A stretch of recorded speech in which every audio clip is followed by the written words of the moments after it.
Hello guys and welcome back to another vlog. As you can see, I am at a lush green different location. Yes, I am in the city of Jamshedpur, not in the city of Agra. I have come back to my hometown.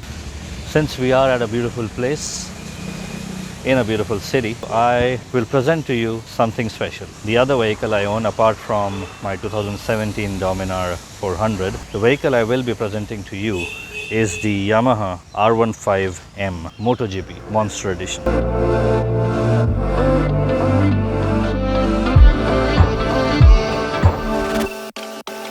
She got a body like a goddess, and she talks so sweet. It's like I can't believe I'm the one that she wanted. And if I'm really being honest, I know I could be everything she needs if she let me get on it. So this is the fourth iteration of the Yamaha R15, and the spec sheet on paper is not very surprising. A 155cc liquid cooled 4-valve engine, a 6-speed manual transmission. Since this is the M version, so it also has a single directional quick shifter, just upshifts, no downshifts. But to assist in your downshifts, it has a slip and assist clutch so that your rear wheel doesn't lock. But the Yamaha R15 is much more than its spec sheet. So on a scale of 1 to 10, if you can rate the bike, for the real enthusiast, it's a 15. It's much more than the scale you can ever measure it. For a 155cc engine to deliver this amount of performance, it's an industry first.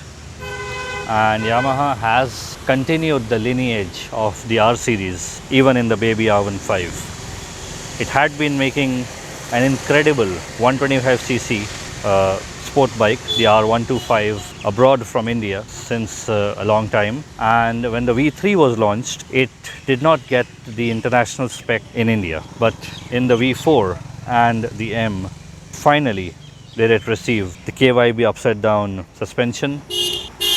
And it is also a BS6 compliant engine, and you have the DNA of the R7, albeit with the DRLs flipped over. But yes, you can call it a baby R7.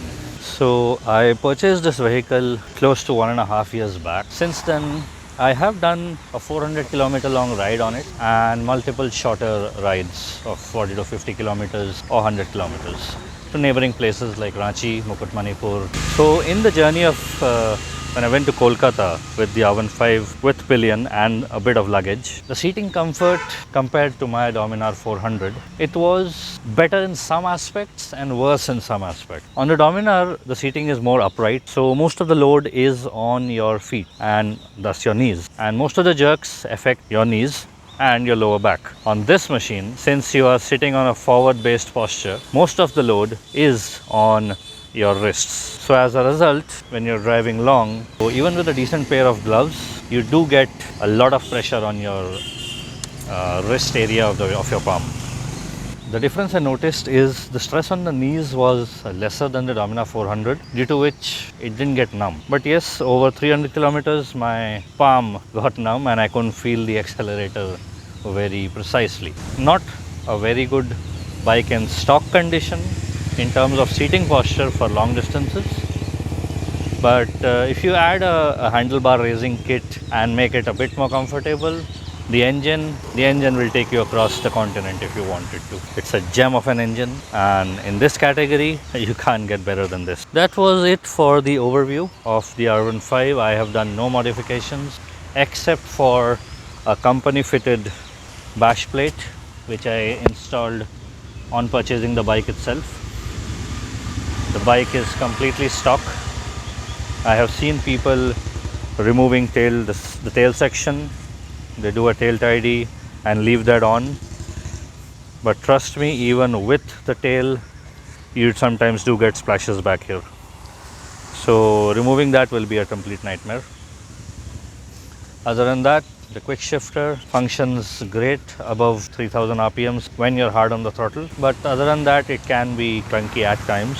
Vibrations are nearly zero. And yes, I would like to highlight the blue R15M badging that you get, especially on the M models. On the silver version, you get a 3D emblem of the R15M. On the Monster Edition, which is the factory edition, you get the Yamaha factory racing badge. The instrument console is simple yet detailed. It gives you the gear position indicator, the tachometer, the modes, which contain street mode and race mode. The race mode does nothing but it just gives you a lap timer, and it starts your RPM range from 6000 RPM. You have the clock and obviously a speedometer, odometer and fuel gauge. Down here, if you use the info button, you can change the display. You get the battery voltage, coolant temperature, track mode. I'll give you an overview. It just switches to 6000 RPM and gives you the lap timer. Switching back, you have the live mileage, the average mileage since I have driven the bike,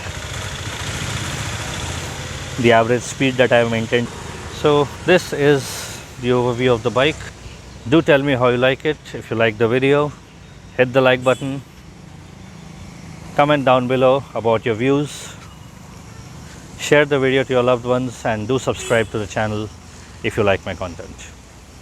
Ride safe, stay healthy. But please don't stay the night. Don't try to change my